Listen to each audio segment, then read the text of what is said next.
He has arrived. Ladies and gentlemen, it is that time. Coming to us from somewhere on the somewhere on the West Coast. Somewhere American. Somewhere American. The Ginger Hammer. Before Roger Goodell came on the scene. He is the host of the State of the Union podcast. Little show y'all might have heard of. He is, let's see, what else is this guy? He is a Fox soccer analyst. This man has played for various MLS clubs, including the last one, which was the LA Galaxy. Defender, USMNT legend. Ladies and gentlemen, I give you the icon, Mr. Alexi Lalas. There he is. Hey, Big Red. Greetings. Can you hear me? Yes, sir. We can hear you just fine, sir. Oh my goodness! Look at what am I dealing with here? What have I gotten myself into here? Look at you guys! My goodness! It's real extremist content, Alex. Yeah. So give me the top level synopsis of what you're trying to do here with this show. I've seen a little bit of it, but I want to make sure I give you and your viewers, listeners, what they want out here. Is it just anything and everything, or what are we looking at here? So what we're discussing tonight, and we got another one of our friends here. Matter of fact, our mutual friend Lex. He is a mild-mannered fellow ginger from somewhere out in whiskey country. Okay, he doesn't support a club, but that's okay because his YouTube channel, MLS Moves, is growing by the day with over 6,000 followers. I give you my guy, Will. Big Will. How are you, brother? It was good until the ginger discrimination you had. It was really nice, and I was feeling good. And then you had to throw that in there. Wow, this is amazing. By the way, this is amazing. We're less than 2% of the world here, and we're 50% on the actual show here. So long live the mutant gene. Breaking. My beard is ginger too. You guys just can't see it. So what's that? My beard is ginger too. You guys just can't see it. Well, you might have it. You might look. It can be dormant. It can be dormant. So long live the mutant gene, whether you're showing it outwardly or not. Hey, Isaiah, I wore this for you tonight too. Really? Ooh. Yeah. Really? Oh what? yeah. What? Listen. Why? So you can show me what a quarterback who's underserved is. Oh, a quarterback with no offensive line. Really? We're gonna do that? Still good though. Still better. Oh God. So I brought you. So, gentlemen, first off, thank you both for stopping by. I really appreciate it. The reason, I wanted to bring you guys on because there's something that has been troubling me. We are all soccer fans. We love the game. We enjoy it. We play it. Some of us, on a higher level than others. Looking at that one down there. Pointing at me? Are you pointing at me, Isaiah? No, I've been known the ball. No, but you know how this is. Right there, him. Well, you're talking about the first ever American Serie A player, isn't that right, Alexi? Yeah, something like that. Back in the 1900s, it was a long time before you guys were back around, in the not you, not you. There you go. I was around too. The 1900s, yes. But here's the thing. There's been an issue that I have come across. I got to soccer fairly late, I want to say, like as a serious as a serious fan. I got in. I'd been a DC United supporter since 2013. Okay, rest in peace to Big Rob Gillespie. I get in and didn't really get more serious into it until Wayne Rooney connected on that long assist to Lucho Acosta, which you called that match, Alexi, if I remember correctly. What a play. I remember that. I did. It was an amazing finish to a game, and because Rooney was obviously involved, it was nuts. Yeah, I didn't realize that it was going to kind of live on and on. I knew it was a cool game, and I actually, if you listen to it, all you'll hear is my cackling in the background. It was just so completely crazy of a play. So is that the one where Rooney ran back, tackled, and brought it back up, and then launched a game-winning header cross? Yes, it was nuts. That was one of the greatest plays in MLS history. Yep, for sure. That was 100%. One of the that's the greatest play I've ever seen in soccer. One of the greatest plays I've ever seen. But definitely the greatest MLS play that I've ever seen. Who did you call that with? I think it was JP. I think it was with JP Delacamera, if I remember correctly. I'd have to look, but I haven't heard it in a long time. But I do know that when people have talked to me, you don't even hear me except for, like I said, the cackling, because it was just so completely nuts of a play that I kind of just, you're supposed to lay out on big moments like that and not walk over if you're working with somebody, or just completely lay out and just let the crowd tell the story. And we did to a certain extent, but I couldn't hold back the laughing in the astonishment that I was seeing. There's no way, especially since Lucho was sitting on finished the hat trick with that. Just crazy. That was insane. And I think didn't Orlando City actually had 10 men? I think they were down a man with that, or were they down 2? I don't remember. I don't remember right offhand. But anyways, a long time ago, man. Anyways, I remember a different time in American soccer culture. I remember the days of Lot 8 at RFK. I was living back in Baltimore at the time, and I met Big Rob and Barra Brava. Shout to those guys. I remember when there was like a camaraderie among fans that were there for the team. They were there for the game. And somewhere, I would say right around 2019 or 2020, all of that just seemed to go away. And to the point where MLS really seems to, or really sport in general, only seems to want to court a certain fan of a certain political bent. I've like I said, I've noticed this for years. And as a fan of the game, as someone who's been trying to build the sport, in my own little way, like, what have you seen? Like, what's been your experience with that, Alexi? And then I'll ask you. I'll ask all of you in particular, but I want to start with Alexi. Well, I would push back in that from a business perspective, I don't think that MLS wants to court any specific, political side or anything like that. And that makes sense for any business. You want to have as many customers as possible. But I will agree that, certainly around the time that you are talking about, sports, and not just soccer, but sports in general, reflects culture. And as our culture drastically changed, and through a bunch of different things, whether it was the actual politics that were going on, whether it was COVID, whether it was all these different things, and people can call it an awakening, you can call it whatever the hell you want, and again, you can agree or disagree with ultimately what the messages were there. They were upfront, they were in your face, and finally, to your point, they were accepted and championed.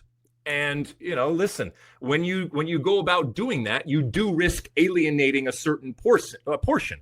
And in this case, you risk alienating, maybe potentially half of your potential customers that you have out there. So I don't think, I think it directly represents where we were going and where we ultimately have come as a country and as a culture. So maybe since you were in it, and you were experiencing it personally and firsthand, you equate it with what was going on with soccer specifically. But I think you could probably make the argument that it also played out in different ways, maybe in other sports. But yeah, I would agree that MLS and soccer in general, at the highest level, maybe at the elite level and the professional level, certainly outwardly has and continues to lean to the left. But I've found over the years that there's a whole lot more agreement and I guess, camaraderie, if you will, when it comes to a political perspective that kind of simmers underneath. And again, if people are just intimidated or scared to do that, but in my day in and day out existence nowadays, it's amazing how many people I meet that, to your point, are intimidated, I don't want to use the word scared, because these people aren't necessarily scared, but they are intimidated, and so they do tamp down whatever political persuasion that they have, because, again, to your point, it is so powerful on the other side. But the pendulum swings at different points in history and at time, and I don't know when that pendulum is going to swing back. Maybe as the culture is starting to swing back right now, maybe it also starts to be applied to the soccer world out there and the soccer culture that I know you were a part of. Will, what are your thoughts on that, brother? Yeah, so MLS is obviously very unique, right? And a lot of people use the phrasing of it's weird and it's small. And there's a lot of fan bases that want to keep it that way. They want to keep it very weird and very small. And I've talked to all you guys personally just about the gatekeeping we see with MLS, where they don't want certain fans to come in if they don't have a certain belief or don't fit a certain criteria. And because they're afraid of it changing and being something else, they want to own this sport in our country. And to Alexi's point about people coming up to him and saying, hey, I agree with the way you talk and the things you say. I just don't have the courage to say that. I also hear that a lot of times too, or see people. I am starting to see people post more about maybe their beliefs, or not even just their beliefs, maybe just not agreeing with a certain side, saying that, hey, I don't really agree with that, and I love soccer, I love MLS. So I do think we're starting to see a culture shift. And MLS, to what Alexi said, I don't think they're outright endorsing the left. I just think that they know that is their core audience, but they're not saying, hey, no people on the right are allowed to come to our games, or you can't watch our games or support our teams. But I think they know their base. They know the core audience of a lot of their teams. Now, some teams do make posts, which I've said this numerous times. I've talked to several people. I don't like when a team feels obligated. They have to make a statement on every single thing that happens in the world. They have to let you know what they believe. I don't think it's that serious. I mean, we're talking about sports. It's supposed to be an enjoyment, entertainment business that brings everybody together. Everybody is supposed to come together, not really worry about all the real world issues. And, it is frustrating to see teams kind of like, I guess, overstep and tell you what they think and kind of, alienate some of their fans. But I do think that we're going to see a change. And I think in 2026, it's really going to shock the world, or at least the United States, when you see all these different people from all these different backgrounds come together for the World Cup. Me and Alexi just recently did an episode talking about the USMNT and the World Cup and hosting in 2026. I think that is when we're really going to see a shift. And a lot of people who aren't what you'd call left are going to start supporting soccer on a broader spectrum. Isaiah, I have a question for you. Do you want it to be agnostic? Because a lot of people maybe that are watching this or listening to this would say, okay, yeah, but in the past when it was much less, let's say, left leaning, there were still causes and there were still things that happened that maybe some people agree or disagree out there. And do you want it to be this bubble that doesn't have any reflection of what is going on in the country and culture? Or do you just want that pendulum to swing back to either what it was or maybe something new that's much more accommodating to, more viewpoints? Great question. I personally want to see it swing back to where people are coming together over the game. I can think of all of the different cultural shifts, and we talked about this we mentioned different sports, like Colin Kaepernick when he knelt in the NFL, with the whole Black Lives Matter thing in the NBA, Major League Baseball with their various, like, I remember when the Baltimore Orioles, my home team, intentionally, like the Twitter account would not cover the game. The Twitter account would normally cover the game, and instead devoted the whole time that a game was going on to giving stats and all sorts of messaging about LGBTQ stuff. And everyone in the chat, like everyone in their replies were like, why are you doing this? There's no point to this.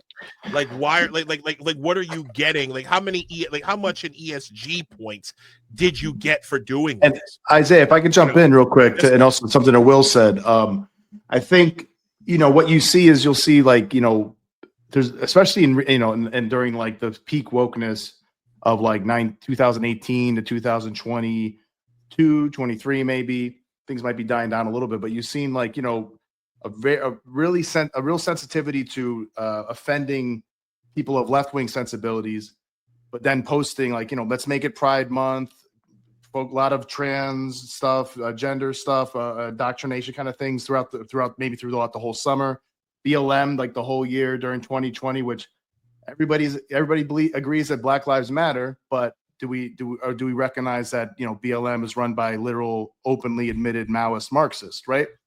This is a fact. You can look up the videos. This is not a right-wing conspiracy theory. This is not something that we just made up. So, yeah, but I also think that, and now I talked about it in the context of other sports, and that's absolutely something that exists. But also, if we bring it right back down to soccer, I think that soccer. Let's be honest, and I'm talking about American soccer culture, although you could certainly look at international aspects of soccer, and there's plenty of politics that have infiltrated, and I don't know if you want to use the word infected, supporters groups, and have kind of become the identity of supporters for many years. Sure. St. Pauli in Germany. And the list goes on and on and on and on. And I'm not saying that that's good or bad. That's just the identity that they have embraced from a supporters culture perspective. When it comes to soccer, being not the major sport in the United States, being a sport that has had to fight for its place in the landscape out there. And also, let's be honest, for those of us that grew up in soccer, being kind of counterculture. Now, there's a coolness to that, but there's also a nerdism that is part of that. And so we have an insecurity and we have an inferiority and kind of wanting to be different, thinking about this game, which, by the way, unlike other sports, is much more global in the way that we think about it, even though we're doing it from a domestic perspective. So I'm just saying that maybe soccer, and in this case, we're talking about Major League Soccer, USL, and NWSL for that matter, maybe because of what it is in the United States, as far as it's come, even in 2025, when we're talking right now, it still lends itself to being, like I said, counterculture. And in that sense, having, people on the left kind of dictate what it looks like, the face of it, the message of it in the stands. And if you're Commissioner Don Garber, for example, from MLS, you want to cultivate a fan base. You want to cultivate the supporters culture, because I know, Isaiah, one of the things that's been used to market MLS and soccer leagues out there is this unique experience, is the singing, and is the marching, and is this sense of camaraderie that's more than just the 90 minutes that you're in the stadium. It's tribal, right? And so that tribe represents and the identity of that tribe ultimately is what we are talking about here and arguing about here. And we can say it should be this or should be this. I'm just saying maybe it was to be expected, in particular when you're talking about soccer, that this ultimately was what was going to happen. Who knows what happens in the future? Well, I mean, I want to say one thing real quick, Isaiah. And one other thing that I've noticed too, and because I've met all these different fan bases from all over the country, LAFC, New York City FC, whatever it may be, you notice a lot of these fans who they just weren't soccer fans at all. And then they found like it is a group to really take them in and hang out. And they kind of adopted of being a soccer fan. I've seen that numerous times. Had a guy from LAFC a couple months ago, my friend Nick, we had him on who became a fan, and he was telling me that he hated soccer and thought it was boring. And then he got divorced and he was really depressed. And then his friend invited him to a game and they took him in, and it kind of helped him heal or whatever with what he was going through. And he still said he's not that crazy of a soccer fan. So I feel like, at least in years past, there's been people who really weren't even soccer fans to begin with who became MLS fans. So just the whole entire culture and everything about it is, kind of to your point, very unique, very different. And hopefully we will be able, I don't want to say that they've hijacked it because it's not, I don't think it's anywhere close to where it can be, but hopefully it is a place for everybody who wants to be a soccer fan one day, and not just a very small handful who are the loudest group and have taken it over for the last, 30 years. Yeah. I mean, yeah. I just want to kind of finish my thought real quick, Isaiah. I just want to say, like, so I think there was a political lean that was like not worried about offending conservative or moderate people, but very worried about offending, left wing progressive people. And I think, Isaiah, you would probably agree that it would be better if we just, maybe the teams kind of stayed out of that as clubs. Yeah. Stayed out of, like, hey, this is what we all believe, right? New York City FC fans, we all believe that it's great to tell kids about gender when they're in the first and second grade all year long, and let the people, Maoist Marxists, kind of dictate what we're going to do with all our policies and defund the police and all that nonsense, right? So it's like, maybe just stay out of that. I do get your point, as Alexi, and I think you're right that it's we should have always expected it was going to be left leaning. I think supporter sections tend to be more left leaning for the most part, not always, but and it's an international game. There's a lot of left leaning people from all around South America, Europe. So yeah, that's reality wise, that's true. But I think it should be more accommodating to both. I think you've experienced a lot of blowback, and you're a strong personality. So it seems like it doesn't bother you. It doesn't bother me so much either. I had to lose my podcast basically because I was getting a little fed up with wokeness, and I had to talk about it. And I lost, my I think my co-host and the people from New York City FC Nation didn't feel comfortable having me on anymore, even though I think it was a pretty damn good podcast, very funny, very lively.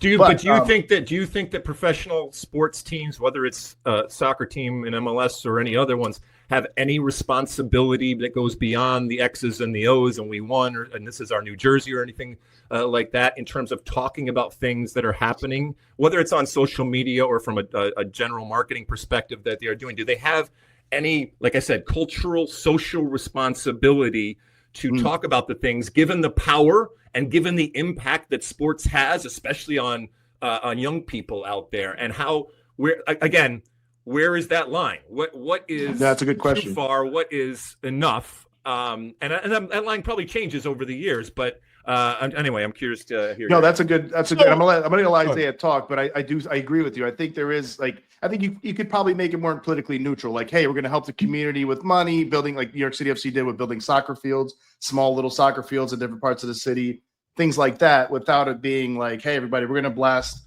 LGBTQAI plus whatever stuff all over everything the whole year. Like, maybe leave that out of it, leave that to the schools, leave that to the parents, I guess. But anyways, go ahead, Isaiah. I'm sorry. An example of this would be what my club put out several years ago.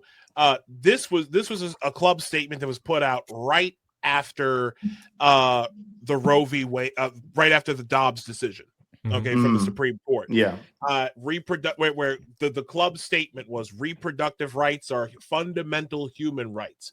We stand in solidarity with those who may fear the repercussions of yesterday's decision and are committed to creating spaces where all feel safe, welcome, and supported. Our club is committed to fighting for human rights, inclusion, and social justice. That stuff does, like, that was pandering to the Discord servers. Okay. In my opinion, a soccer club is a business.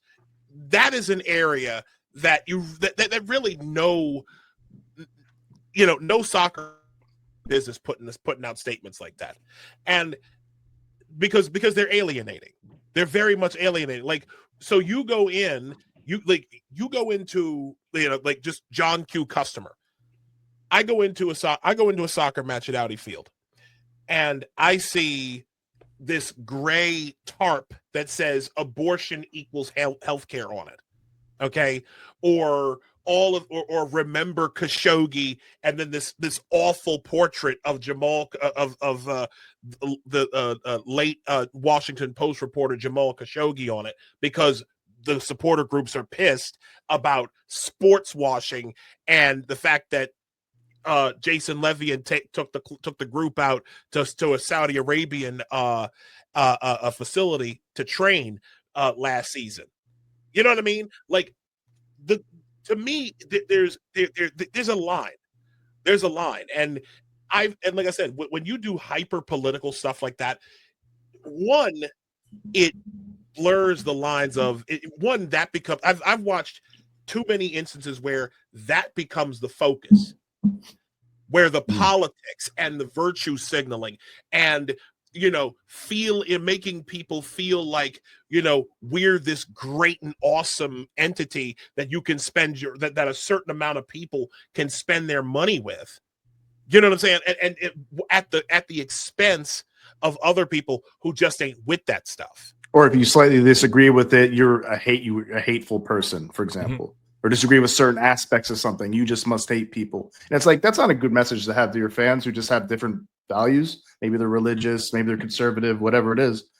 So I think that is something that they really should be thinking about. Maybe being sensitive to both sides, and maybe like you said, Alexi, like maybe being more as far as like being community, helping the community, doing things like scholarships, doing things like helping cancer patients, stuff like that, pushing cancer research or breast cancer month or testicular, whatever it is, that kind of stuff. Like, well, maybe politically neutral stuff would probably be better. Somebody's gonna have a problem with everything, right? Well, I mean, at some point, somebody has a problem with everything. Well, some people don't like testicles. You're right. I'm just kidding. Kidding. Go ahead. DC. In DC United's defense, okay. Yeah. They are probably one of the most socially active clubs in MLS. I would arguably, and I'm saying like with the whole DC Scores program, DC United Foundation do a lot of great work. We're always seeing the players going out and helping like with canned goods and doing stuff for the community. I mean, that was one of the late Kevin Payne's. That was the second part of Kevin Payne's maxim when he was the first, the sporting director of president of the club, which was win championships and serve the community. Okay. And unfortunately, my issue, especially over the last, what has it been? The last MLS Cup we won was 2004. A lot of times the community work has kind of overshadowed the product on the field. Alexi, you guys cover MLS, but UN will cover MLS. I know you guys see it. we talk about it all the time. But that's basically where I'm at. It's like, I feel like the politics and the focus and the hyper focus on all of political issues that are so far to the left, I feel like there's just a hyper focus on it, and it's seeped into other areas, which we'll talk about. Well, can I ask you a question then? Because you're giving anecdotal type of moments, and that's important. I mean, this is your experience from being a fan and being a fan for a number of years. It would break my heart, and it would hurt me being an old soccer guy if there were people that want to be soccer fans, in this case MLS fans, and were deterred because of the experience that they have going to a game. And keep in mind that every place that you go in MLS is different. As Will was saying, there's different fan bases out there, and so it's always going to be a different experience. And that's not what I'm talking about. But if you don't feel that it is accommodating, and to use the vernacular, if you don't feel that it's inclusive, that's a problem. That's a problem from a business perspective, but that's also a problem, I think, from a social and cultural perspective. And to the late Kevin Payne's point about incorporating the community. And so I'm curious, do you think that there are enough people out there to actually matter? Because again, no matter what, at some point somebody's going to have a problem with something. I'm not talking about that, but enough people out there that are deterred and are turned off by the experience when they go to a game because of the signs that they see, the vibe that they get, even, the conversations that they have being and talking about things that either they're not interested in or they have a completely different view, and that's not being accepted in that moment. Do you think there's enough people out there that are experiencing that where it is affecting the bottom line right now, and it's affecting ultimately the growth of soccer, which is something that all soccer people want, and certainly that I want? I mean, I've spoken with people in the stands to get their feedback over the years. I've kind of read some of the responses on X and Instagram, from like with my club and with others. I definitely see a change in the culture in terms of not just they know that they don't have the numbers. By they, I'm talking about the leftists who have held the monopoly on soccer culture in America. They know that their time is up. And not only do they know that their time is up, but they're doing things to, I guess, mitigate the damage, to prolong the inevitable, right? An example of that would be Stephen Goff of the Washington Post. Stephen Goff has 160-some thousand followers on X. Okay, he's got, I'm coming up on him. Got 150, almost 151. But he never posts on X anymore. He stopped posting on X after the 2024 election. So now all of the news that he breaks is on Threads and Blue Sky. Okay. Blue Sky. Which is exactly his combined audience between the two platforms is 10% of what he has on X. We're talking about a guy who is he is I guess you could say, the soccer reporter of record, with a major publication, with a major mainstream publication like the Washington Post. After Grant Wall passed away, he kind of became that guy. You know what I mean? And you're not posting to the one platform where you've got like all of these people who are waiting for you. Will and I have both told him flat out, on his whenever he posts, we're like, "Welcome back, you've been missed," and he's like, "Yeah, I'm going back." Don't look for me here. To me, and I caught on to this months ago.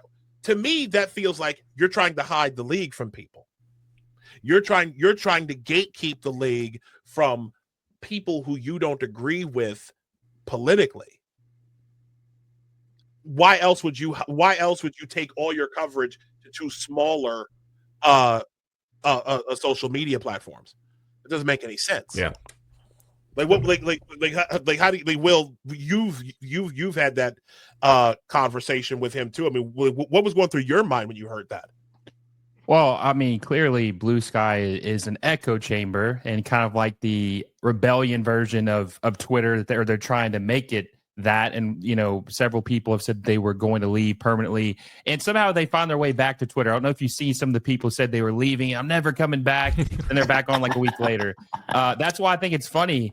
That's why I messaged him, or when he said he posted something, I said welcome back, because I knew it was inevitable that he would be. And I think it's kind of it's nonsense, honestly. Like, going to Blue Sky, posting there's nobody. He might have 15,000 followers over there, right? 10% of, like you said, of what he has on Twitter. But is anyone really getting their soccer news on Blue Sky? I do. I can't wait to see. It's pronounced Blue Sky on Blue this Sky. podcast. Okay. That's where I get all my soccer news, on Blue Sky. Okay. I don't think Fabrizio Romano's over there just yet. But most people aren't going over to Blue Sky for their soccer news. So it's like he's screaming into an empty chamber. There's nobody over there. Maybe two people over there. Maybe Alexi has a burner account. He's following him over there. I don't know. Maybe he'll let us know. Do you have a burner account, Alexi? I don't. It's not a burner account. I think I have one, an actual one. Right. Anytime now we know where you comes, stand. And anytime something new comes up, I'm in it. I register my name before somebody else takes it, so I can have it. Yeah. That's what I did. I have never made a post there, but I just took the MLS Moves name just so someone else could impersonate or pretend to be. I don't have to worry about that personally. Nobody's trying to take my name. I think I actually did see someone with your picture and your name on there, so you might want to check. Well, it's a nice picture, I'm sure. Yeah, it is. Oh my God, so, I can't imagine. I can't imagine. They probably have my name with like a dartboard on it. Yeah. They actually have a Red Bulls logo though instead of DC United, so like it's like your Yeah. What? No, I'm messing with you. I'm just messing with you. Well, what's the reaction been from the DC United faithful relative to you, Isaiah, in terms of, I mean, are you a pariah? Because I mean, listen, Great question. I don't know you very well, and I've seen limited stuff of what you do. Obviously, you're a firebrand, and there's certainly stuff that I agree with you, and probably a lot of stuff that I don't agree with you when it comes to life and politics or anything else out there. But that's okay. That's what makes the world go round, and we don't have enough of that. I'm not just talking about soccer. I think in general in life right now. But 100%. How has this impacted you in terms of your relationship with them? And are you one of those that will now not go and sit with them, either because you don't feel comfortable, or the environment that it creates around you is, I guess, for lack of a better word, but again, to use the vernacular of the current day, toxic? So, for me, I probably have not sat in the Chico stand a single time. Like I'm saying, since when the Chico stand was in RFK, I was there with Barra Brava with my friend Rob, Big Rob. I will not sit in the supporter section. I have a lot of enemies in the supporter section because I've got a big mouth, and you don't say, Isaiah. So what I've come to find is that it's a complicated relationship for me, because I'm there for the badge. I'm there for the badge. I'm there to cheer on the boys. I've met several players who have worn the black and red. I've even, by the grace of God, I've even befriended a couple. Like DC United, from a club perspective, the club has really, really been nice to me in a way, and opened themselves up to me in a way that I'd never thought possible. Okay, I will say that. In terms of my relationship with the supporter groups, I don't like them. I don't like how alienating they openly are to people who do not align with them exactly politically. And I especially didn't like when, and a matter of fact, going back to the whole sports washing thing from last year, several of the leaders of the supporter groups put Jason Levian and the president of business operations, Danita Johnson, put those two through a Maoist-like struggle session over the sports washing thing. They went on an episode of RFK Refugees, the podcast of record, you could say. They went on there to basically brag about what they'd done. And I took like 2-3 days and just roasted the whole episode, because it was ludicrous, the stuff that they were talking about and the stuff that they were over politicizing everything, and they were a little anti-Semitic too, because Levian is Jewish. So, oh yeah. I'll matter of fact, I'll put that link. I'll put that link to it in the private chats. But how would this manifest if you were to show up in the stands and stand next to, sing next to these people that I assume you have known for a while? I mean, are they kicking you out? Are they not talking to you? I mean, you can't even get along to the extent that you can be in that supporters section, even though you might have diametrically opposed beliefs when it comes to life, politics, and all those other things. You can't, for those 2 hours, get along and bond over your common love of this team. Not with now. You know what? I will say this: there are other people who have come back into the supporter section who I do get along with, but at one point it was like, no. I was I was a season ticket member for several years with the club. Even though I live in New York, I would go down for matches, and I always go to the away games when DC come up here to play your old club and New York City FC. So but yeah, I don't like, maybe one day, like with these guys who one of them happens to be like the nephew of one of the founders of the original founders of Barra Brava. Maybe one day that can happen. But as of right now, with the ones who have been, like proverbially ruling the roost, as it were, in the Chico stand, the answer to that's no. The answer, that's a hard no. You know what's sad is just, talking to you guys, seeing everything that happens. I had somebody say when I had Alexi on that they weren't going to even listen to the video because of his political views. They didn't want to hear what he had to say. Mm-hmm. Yeah, and it makes me think, and I see this more common, that people say, oh, I can't listen to Alexi because he's conservative, or I'm not, he's an idiot and he's conservative, or whatever it may be. And, he's always gotten grief, right? That's not anything new to him. It's just, this is another layer because he's more outspoken than he has been about his political leanings. But I just have a hard time not believing that if Alexi said, hey, I supported Joe Biden, I voted for Kamala Harris, I'm liberal, that he would probably have, some of these people would be a little bit less harsh on him. Not agree with all his soccer takes, but they wouldn't be as vicious as they are. Nick saying that his podcast was canceled because they said he was too far right or he was too moderate, whatever it may be. Questioning woke stuff. I used to support Bernie 2016. If you didn't say any of that stuff, or just even proclaim to be more on the left, your podcast would still be going today. I was friends with so many of the supporters. I was deep in the supporter culture in New York City FC from the beginning, since 2013 when the club was announced. I remember you with Jordan and Chris Smith, I think, was another guy, or there was a couple people I remember you being involved Andre, with. Emilio, the whole NYCFC Nation crew. When my podcast was a NYCFP, New York City Football Podcast. But yeah, I was very cool with all of the supporter groups.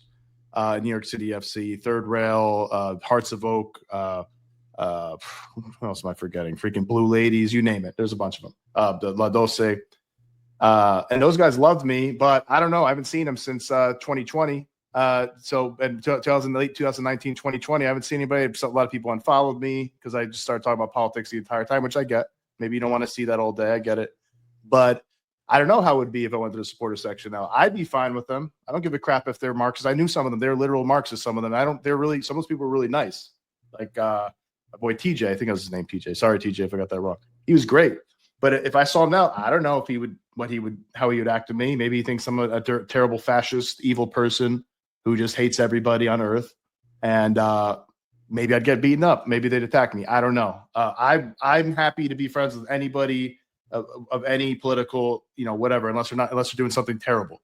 But your opinion should not really be something to not be friends with people about. I have friends and family that are on both sides. This is. I don't find Lexi. I just want to say I don't know if you've probably seen this. I think that the left has a harder time with that, I think, than the right does. But that's all I wanted to say. Go ahead. Yeah. I think you're right, and I'm sorry for asking so many questions, but for me, this is. No, please do. This is illuminating and interesting. Again, we can agree, we can disagree on different things, but what I'm curious is, there's a preaching to the choir element that's going on right here in our little. Brady Bunch thing that we got going. Miniature Brady Bunch thing that we got going right. If those people were on this call right now and were pushing back, what do you think some of the problems that they would highlight with you? And when I say you, I obviously it's individual, so there's a personal aspect of it. But what do they see is problematic from having someone like you in the stands next to them? Is it just they can't tolerate something like that because of something that you have said, something that you have done, or just the idea, if it's true or not, at least the idea or the perception that you are X, Y, or Z? Is that for me or for Isaiah? Either of you. I think it's for either of you. You can answer that. Nose. Go ahead. Yeah, I think they probably look, and I'm sure you mean Alexi. I know you've gone through this yourself because I've seen it.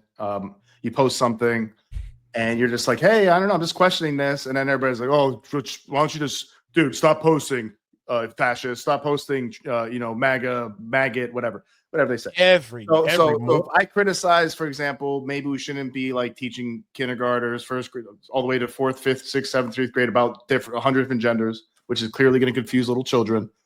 That means I hate trans people, right? So they can't be around me because I hate trans people, and I want to do a trans genocide, right? That's the kind of stuff they use, the kind of language they use, which is absurd. I really don't hate anybody. Like I don't hate anybody. I'm not afraid of anybody. I'm not afraid of any groups of people. I don't have any phobias. It's nonsense. If I question like some feminist thing that just happens to be nonsense, it's bullcrap. If I question that, I hate. I'm a chauvinist. I hate women. I'm a sexist. If I question Black Lives Matter, defund the police, wanting to abolish the nuclear family, lighting cities on fire, Antifa doing that, lighting things on fire, firebombing courthouses all year long. Well, you must be a fascist because you're against Antifa. You're against anti-fascists. So but that's a post. That's a social media reaction to it. I'm talking about the actual human interaction. And I don't know if you guys have found it, but it's a whole lot different when it's actual humans together. So I actually haven't had it also happen in that right. case So I'll say this. I think I have a feeling I haven't done it yet. I just haven't been back to a New York City FC game since all that happened, since COVID. I moved back to Connecticut, started a family, all of that. So I have a feeling if I went back there, probably be a lot of people showing me love, and I bet you there'd be a couple people who just think I'm a terrible person. Yeah. And then they might want to start with me, maybe not. We'll see. Maybe they'll just give me the cold shoulder. They'll say something behind their breath. But you're right. I think most of the time in person, people hopefully act like human beings. But these can be very extreme people, very emotional people a lot of times, especially on the far left, especially if they decided in their head, man, you just are really against all marginalized groups. You just hate them. Do you think that in those groups, when they are sitting there and cheering, do they think that it is like-minded all around them? Because, I mean, the reality is, just if you look at the numbers, you're probably going to be sitting and standing next to somebody at some point that you have diametrically opposed beliefs when it comes to many things in the world, right? It doesn't show up necessarily because you're not sitting there, with an Excel sheet checking off things while you're at a game. Right. But do you think that they think that I'm surrounded by, I'm safe here because I'm surrounded by people that are like-minded? I think some of them do think that, but yeah, I mean, I hope they expect that like there's people with different opinions around them, and they wouldn't feel so bad if there was a Trump supporter around them or a Republican around them or something like that. I hope so, but there's some people who really do feel like they're unsafe if there's somebody like that around them. Like if there's somebody, you must have heard when people if they come in with like a MAGA hat or something, right? Sure. They feel like they're literally unsafe. Right. That's what they say. And like, they'll actually, some of them will probably call security. Some unhinged people will probably call security being like, what are you doing in this? Because clearly when you wear in this hat, it means you hate this marginalized group, that marginalized group, et cetera, et cetera. You hate immigrants, whatever. And that's really what they believe. And to them, you're just like, you're part of a cause of genocide and forced labor camps or whatever they've got going on in their heads. Yeah. Maybe I'm naive. Maybe I'm naive and but I don't think most people believe that. Alexi, I don't think to your point, I don't think the whole supporter section is just filled with far left unhinged people. But there's a number of. One thing I want to say real quick is what I would hope, or my dream of what this could be one day. It's a memory I had when I was younger. My dad took me to a Titans game. Obviously NFL a little different than MLS, but I went to a game. We had season tickets. I can't remember who we were playing, but this was a season the Titans were really good. They started the season off 10-0. And I didn't really know any of the people around me because we were new to our season tickets. So we got to know people a little bit. But I just remember that when we were scoring, we were winning. God, those days are long behind us, right? Because the Titans are terrible now. But either way, when we were scoring, had a good play, just high-fiving the guy next to me, getting excited. I don't know what the guy's political beliefs are, what his sexual orientation is, whatever it is. We were just celebrating the same team, having a good time, hoping we come out on top, winning. That's what it's supposed to be. It's not supposed to be alienating people. It's not supposed to be asking, hey, can I check your political party affiliation card before you step in the stadium, or what your, whatever it may be. that's what it needs to be, and that's what I hope it will be. And I think with everything that's going on and people speaking, and I think that we talk about the culture shift, that's what it's going to hopefully turn into. And I remember in 2014 when the World Cup was in Brazil, just seeing so many people here fired up for it in 2014 everywhere. It was like a phenomenon. I remember right? that too. In 2018, I do think people were excited, but with it being in Russia or when Qatar in 2022, the time zone, I don't think as many people were as excited because it was kind of like you had to get up a little earlier to watch the matches. But I think in 2026, it's going to be like 2014. And I really hope that we have something similar to like what I was talking about in my game, where we just enjoy the company of not just like-minded people as in what you believe, but fans, right? Just join the game, high-fiving. Alexi, when Jermaine Jones scored that goal against Portugal, my friends in the room had all kinds of different affiliations. I don't know what that, I was a little younger back then, but we were screaming around the house, just absolutely celebrating, giving each other high fives. That is what it should be about. Yeah. I mean, one thing off of that, for lack of a better word, my coming out phase politically, if you will, what's really been interesting to me, and I get people that come up to me, and I'm sure you guys do maybe at different times, and it's almost like this fight club sort of thing where there's a silent understanding and a nod, and we should have like a handshake or something like that, because again, people are still intimidated, and they're shy about it, and like I said, even some of them are scared about it, and so that's a great moment. But I'll be honest with you, the moment that I like even better is when people come up to me and we talk, and they start out saying, I disagree with you on a lot of things out there, but I respect the fact that you're willing to talk about it. And that's ultimately, I think, what America is. That's ultimately, at least, what America should be more of. Now, Can we get that to happen in an MLS context or, a professional soccer, whether it's men's or women's or anything like that, there in a supporters type of culture? And I don't know, because I think it's made to be kind of like-minded. You're a tribe, and you kind of all think about things in the same way, with the understanding that the bigger that it gets, the more diversity of thought you are going to have, and you're going to have to be accepting of that. I really do hope that's the case, because I'm just going to flip through some of this stuff here. Like, I don't like this stuff here. This is some of the anecdotes that I was talking about from last year, where support the team. Like this stuff right here is useless to me, because it wasn't about the club. Nothing of this was about supporting the team. Nothing about this was about getting behind the shirt and and having something that would provide that level of camaraderie. You know what I mean? Because unfortunately, when it comes to political beliefs,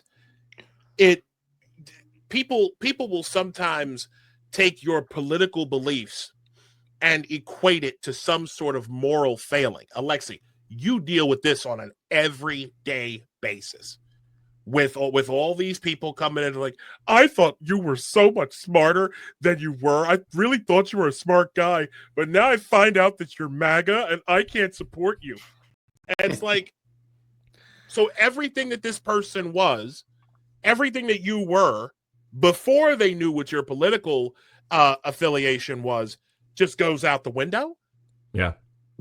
And talk about intolerance. I mean, the left always preaches intolerance. I mean, being tolerant. They're the most tolerant, but they're frequently the most intolerant people, especially when it comes to diversity of thought. They preach about diversity. They preach about tolerance. They teach about inclusivity. Preach about it. They are not any of those things with anybody who doesn't agree with that morally and politically. And some of the signs that you just put up. I mean, look, to your point, again, we have to at some point draw lines here or there, and we're always going to have an argument where that line should be. Some of the stuff I kind of think is universal, and everybody can, puppies and babies and let's cure cancer and that kind of stuff that everybody kind of you hope so agrees. Yeah, you hope so. But those signs, what they're doing is they are taking the attention, they are co-opting the attention for something as honorable and as admirable as it may be, and it might even be something that I agree with. To your point, has nothing to do with what is happening in the moment and what is being celebrated on the field. For example, Megan Rapinoe, I talked a lot about that when it all happened, when she was kneeling. I will fight to my last breath for Megan Rapinoe or anybody else out there to be able to say whatever they want, not whatever they want, but not without ramifications, right? But the freedom to be able to express yourself, whether it's Megan Rapinoe or anybody else, that's fine. What I objected to was in that moment, co-opting that moment, that 45 seconds that has traditionally been the national anthem, something that, by the way, everybody has agreed upon over the years to use as a moment when everybody is there in tribute and respect out of the country, to co-opt that moment for something else and something that does not have anything ultimately to do with what we are about to see. I can agree and I can disagree with Megan on and others about the different views that they have, but in that moment, what she was doing again was taking that moment, co-opting, hijacking that moment from the majority that have recognized over years and years that this is something that we want to do, and using it for herself. And in the same way that those banners over there are taking that moment and that attention and steering it to something completely different relative to what we're there to celebrate. And again, I can agree with some of those things maybe that are in the stands. I don't know all of them over there, but for a different time and a place, it's appropriate.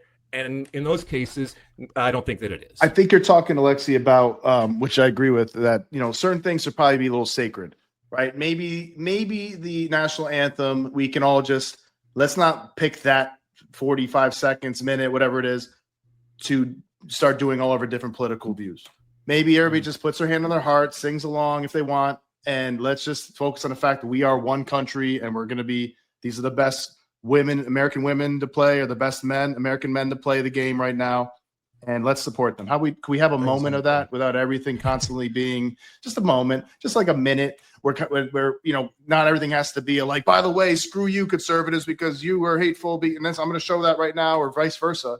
It's like maybe just we have a moment where we're just all remembering we're in the same country, we're all neighbors, we're just a giant community, we're kind of a giant family if you think about it. Let's do that.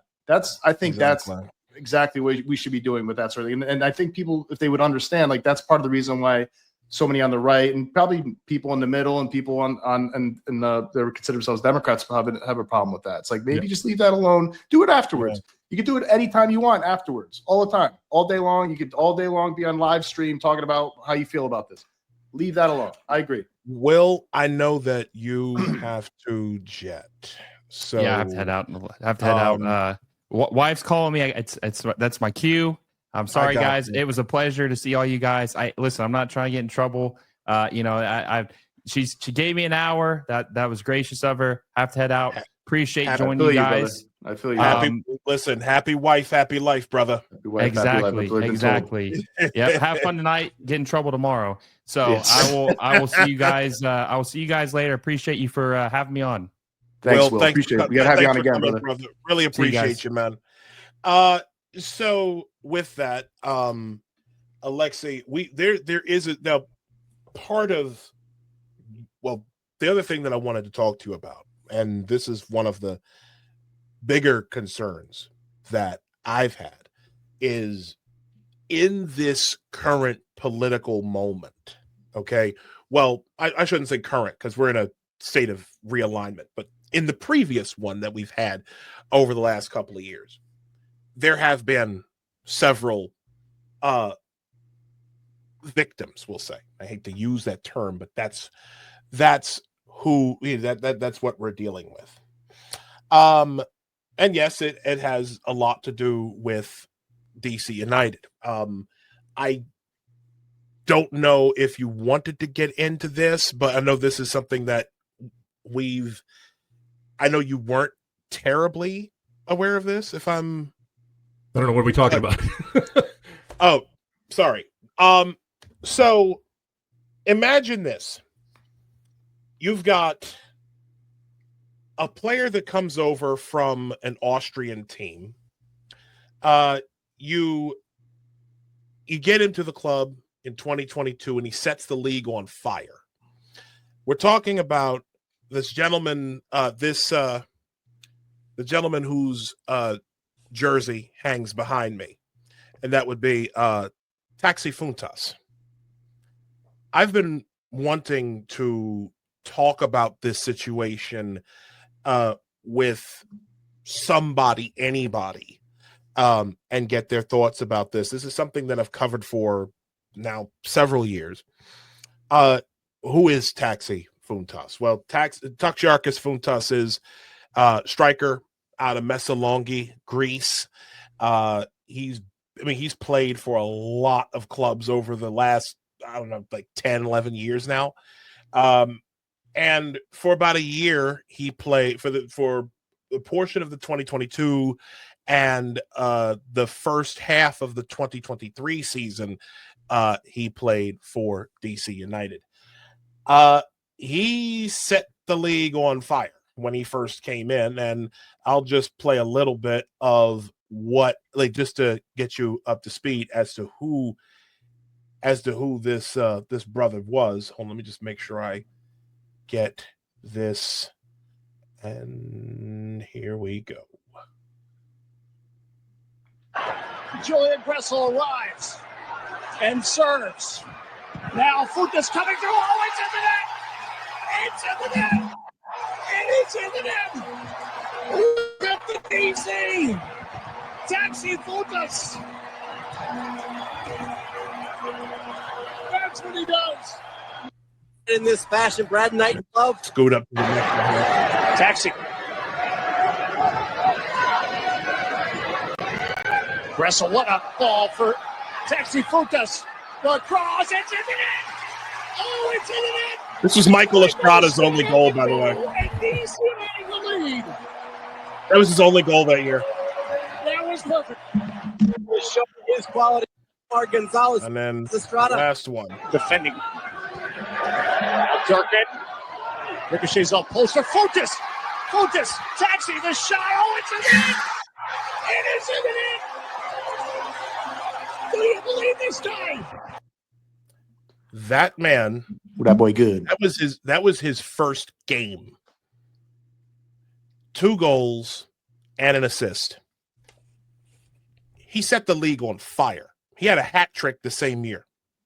The guy is just an automatic scorer. And he was for 2022. I mean, even though that was our wooden spoon season, we got beat like 13-0 by Philadelphia Union on aggregate that season. And, you know, we had three what did we have? 3 coaches in 2022. That was a rough year. It was a very rough year. And he was a big bright spot. In September of 2022, there was an incident in a match where we played Inter Miami at home. There was a tie-up. I was trying to find the video of this. The incident happened somewhere in the 55th minute, and Funtas was accused of using a racial slur towards a black player. It never sat well. The thing was, it didn't sit well with me because, for one, he was subbed off in the 65th minute, and the league dragged out this investigation. I actually found let me see if I can bring it up again. I found a video of this guy, of Phil Neville, a post-game interview. Hold on, let me find it here. It is. Wait a minute. I'm looking for it. Bear with me a second, because I thought I had it laid. I thought I had it here. Yeah, here we go. And we'll bring that up. And hold on a second. Pardon. I'm doing production on the fly. Hang on one second. And stop screen. Present. All right. Alexi, how's your Sunday been? Yeah, pardon me. Good. Pardon me. It's while I good. work on It's good. this. You know? I do apologize, guys. Hope it's still going well for you. It's going well. I mean, look, I like I said before, this is interesting to me. Again, to get a peek into experiences that you guys have and have had over the years, and so I appreciate you letting me kind of hang out here. I am fascinated by the. It's not underground. It's not niche anymore, but the advent of sports media. In this case, we're talking about soccer and the platforms, obviously, and the technology that exists. Yeah, I mean, it's amazing. It's a good thing. And I'm from back in the day when we started with like fanzines, and then it went to like big soccer boards and that kind of stuff. Yeah, I was on big soccer. Right. So then this maturation process has been fascinating to see, and I think is really important and good for the game. And so, whether it's something like this that we're doing, or any of the other thousands that are out there, I always enjoy them. I always find time because I learn something from them. And from my place where I am in soccer, yeah, I've had a lot of experiences over the years, but it's changing so rapidly and evolving so quickly that it's important for me, I think, to be talking to people like you and others out there. Again, people I agree with, and people I disagree with, but it doesn't matter. Actually, you're a true man of the people, brother. No, I don't know. Yes, about you that. are. I mean that seriously. Yes, you are. I'm a wise ass, but I do mean that. So here's the post game interview of Phil Neville, and I watched this. It's the first time I actually watched this. Was doing a little bit of, I guess further. Like I was trying to tighten this up. I watched this video for the first time, and nothing about this sat right with me after I watched it. Here we go. Come on. Holy shit, man. This is crazy. Jesus Christ. That's one crazy press conference. This is ridiculous. Is that a Komodo dragon? What is that? A Gila monster? Oh, my goodness gracious. Come on. I don't want to. Yeah, we got to finish the game now, Isaiah. Yeah. Let's get the 12 points. Ridiculous. There we go. There he is. Got to address probably main issue. It's probably an issue that maybe in the past it's probably been swept under the carpet, but we're a football club that's very proud of our diversity and inclusion in our staff and our supporters. And I think there's no place at all for racism on a football field, in society.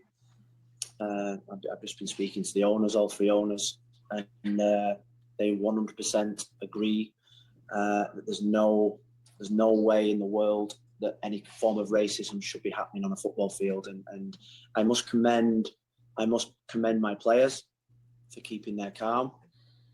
I must commend the referee for a really, really, really difficult situation.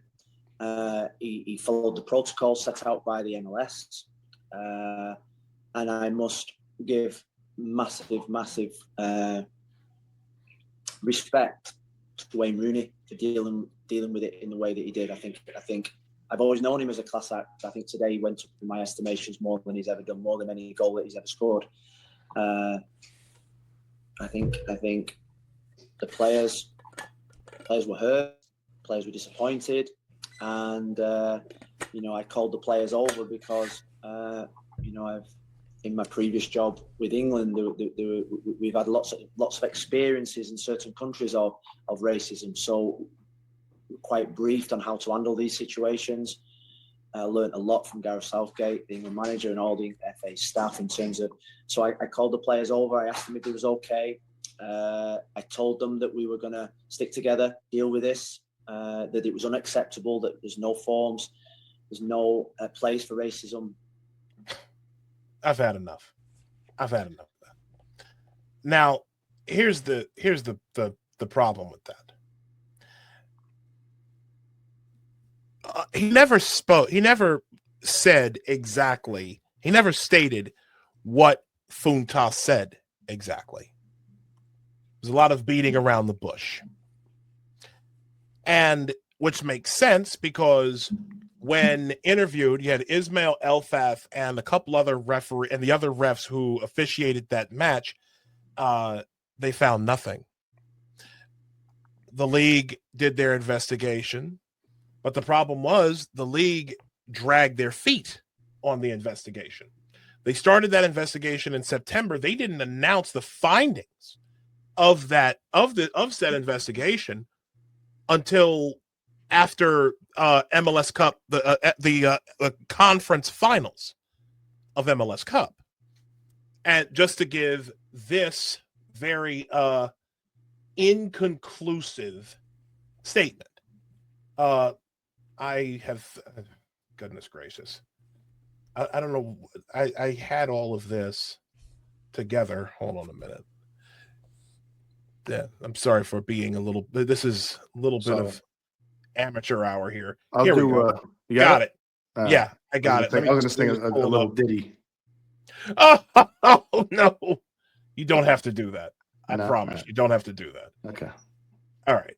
So here we go. I can bring that up. StreamYard is awesome. I love this thing. Okay, so I'll read some of this in part. Major League Soccer has concluded its investigation into an allegation that DC United player Taxi Funtas used racially abusive language towards an Inter Miami player on September 18th. MLS found that the allegation made by Aime Mabika was credible. Now, initially, they said that the racial slur was directed towards Damian Lowe. While the league investigation could not independently verify the allegation, MLS did not find credible Funtas's claim made during interviews conducted as part of this investigation that he said nothing in that moment, discriminatory or otherwise.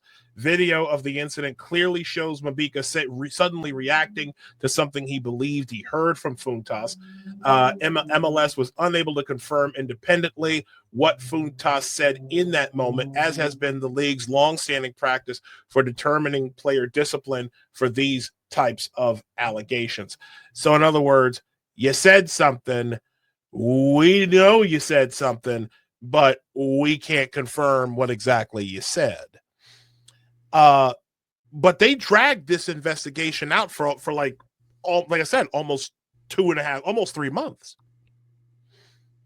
And the other thing that struck me about it was there was there were 2 other investigations, like Santiago Sosa and I think Cucho Hernandez were they both had investigations. They said something racial to somebody, and their investigations were open and closed in less than a week. But Taxi's was the one that was dragged out. And then after that, they dragged it out and they give this inconclusive, this vague, which was the way I read it, it was okay, well, this is as close to a exoneration as you're going to get. What are your thoughts so far about this, Alexi? I don't know if I'm running long. No, I don't know. I don't know how long. I don't know. I mean, I remember this when this happened. So you're angry that it was too thorough? I don't understand, because of the time that it took and the way that you read it right there. It seems to me that the league found that he did say something, but not only did they find that he say something, but that he said he didn't say anything. Right? I mean, that's the way that it read. That's the way that it read what you just said. Taxi said that he had not used that kind of that he had not accused of using that's the not N-word. That's not what you just read to me. You just read to me that the league found that he said something and that he told them that he didn't say anything. That is demonstrably false, because he did say something, but they can't tell you what he said. So why would you say you didn't say anything? I personally think that what I can surmise, because I've spoken to Taxi on several occasions about this, and he is very adamant. I did not use that word. Like, I didn't say the N-word. I didn't use any racial slurs. His English was not good at the time.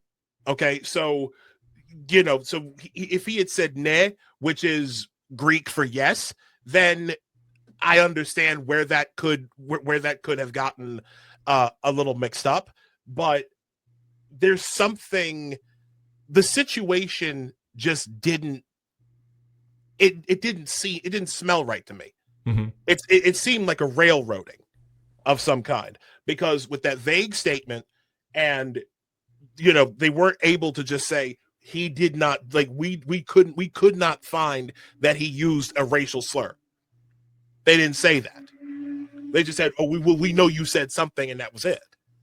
And so the next incident, there were two incidents. The other incident was between him and a teammate, Nigel Robertha. This happened in July of 23. There was even less evidence. In fact, it's been reported to me that Robertha said that he told the coaches that nothing was wrong. There was some sort of incident between him and Funtas. He said, Robertha, that is, said that there was that everything was okay, and then 2 days later, he's going to the league accusing Funtas again of using a racial slur. Now I have all of the information on that, and I can, matter of fact, I'll share some of that with you. But not too long after that, they both got placed on administrative leave. Taxi stayed on administrative leave. Robertha came back after 3 days. Ultimately, long story short, they both mutually terminated the contract. And now Taxi's back over in Taxi's in Greece now. He went to Turkey first to play for Trabzonspor, and now he's with Ofi over there in Crete. Good old Crete. The thing that bothers me about this situation is that it just seems like this man's entire American career was destroyed based on allegations, based on nothing but allegations. There was no hard evidence of any wrongdoing. It was just simply, we think you said something, and we're gonna make life very miserable for you, until you leave. And so it's been disturbing to me. The club lost about $5.5 million in a potential transfer fee. Because like I said, they broke the contract. They terminated the contract, and DC United went 2-4-4 and missed the playoffs at the end of 2023 because of all this. So basically, Isaiah's mad about them missing the playoffs that year, Alexi. Wow. No, I'm joking. No, I know. This is Isaiah's friend. Well, he became that. Yeah. He became such. Okay, I'm not going to lie. I am a little. It was biased. during a time of really high sensitivity about these sort of thing, and you wonder how much of it was just like a reflex, like, okay, we got to chop his head off because there's a sniff of that. I don't know. I really don't know enough of the details. I've been trying to for going on 3 years now. Because this was a bad situation. This was a guy who scored, like, if I remember correctly, he scored something like it was close to like 19 goals in 36, like 34 appearances, something like that. I've got my stats a little crossed up. But this guy had a budding career in the United States, and he could win something really great. And I think he was. I personally believe that he was a victim of cancel culture. I do. And that's what bugs me. I mean, just looking at this situation, like, what's your take on this? Or am I reading too far into it? No, I mean, obviously this is personal to you, so there is bias and baggage that you bring to it, and but you've admitted that, and that's fine. I would say this, when it comes to the benefit of the doubt, a player that's scoring lots of goals has incredible value, and I would think that that player is going to at times be given the benefit of the doubt. You also mentioned, I think, two instances that this happened. I will say, nobody wants. I certainly don't want anybody to be falsely accused of anything, and certainly not something that is going to, deride somebody and hurt their trajectory, however great that may be going forward. So, when I think about this, that they decided at some point to mutually part ways. All right. I mean, if it was really so egregious, I would think that you would fight for it. But I also can put myself in somebody's shoes that says, you know what? I don't want to deal with this anymore. This has been a nightmare. And I just want I want to cut bait, and I want to go, and I want to try to make my life someplace else, because this is not going to work. And that is the lasting image that, whether, I know not you because you have a relationship with him, but that some people have when that name is brought up. Yeah. If he ultimately was not responsible at all, that sucks for him or anybody else that would be put in that type of situation. If, on the other hand, he did either one or both of those times do what they accused him of, then I think he got off not easy.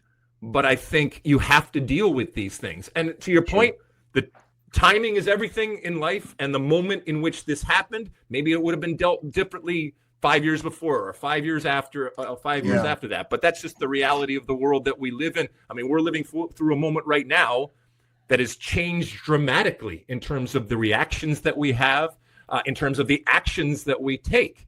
So what happens today is very different than what happened in, during the previous administration, or in the previous administration under Trump, or during COVID, all those different things. So again, timing is everything. I don't know enough about this case here. I hope that he goes on and continues to have a career. I hope he finds happiness both on and off the field.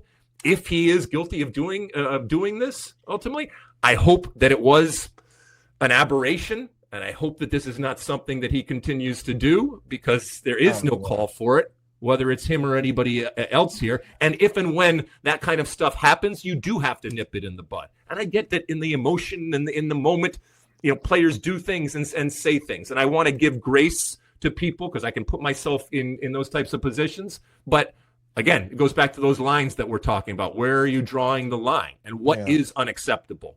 And people in Major League Soccer, as with any league, they have to draw those lines. And when they draw those lines, there are going to be people that are going to say, yeah, but the line should be here, or the line should be here. And there are going to be people that say, yeah, but in this particular case, you have to see the nuance, and you have to see the layers and all that kind of stuff. But at some point, you have to make those types of decisions.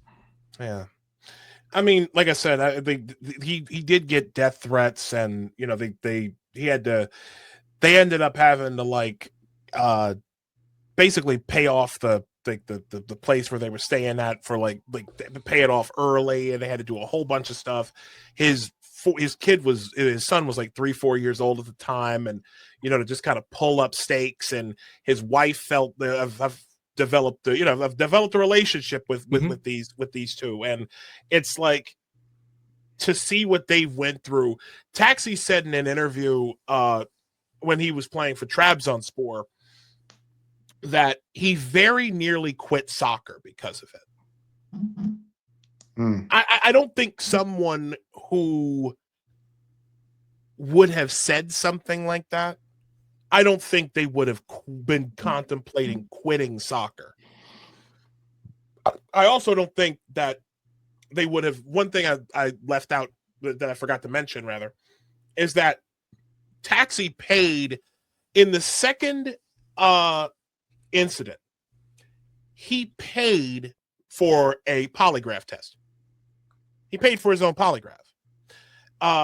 It was reported. It was confirmed by the Athletic, and I think it was Pablo Maurer who wrote that piece. It was just kind of glossed over, like, he paid for his own. He paid for his own polygraph. That generally doesn't mean much of anything, but at least he did it. You know what I'm saying? It's like to me, it was like, you got narrative. Not you, not you, Lex. But I'm talking like guys like Pablo Maurer at the Athletic. These guys who have this leftist who are already, they're convinced he's they were already convinced he's a racist. They were already ready to throw him out. You had RFK refugees, the podcast I mentioned earlier. The guy, like the two hosts of the show, they went on a strike, a podcast strike, basically protesting his presence on the club. And I'm like, it all just seemed excessive. It was just stupid. It's like, if he did it, there would be proof. And there was no proof.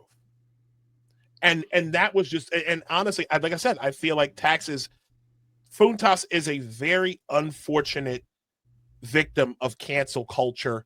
And that's, and really ultimately, Alexi, that's really why I want to see the culture within MLS change.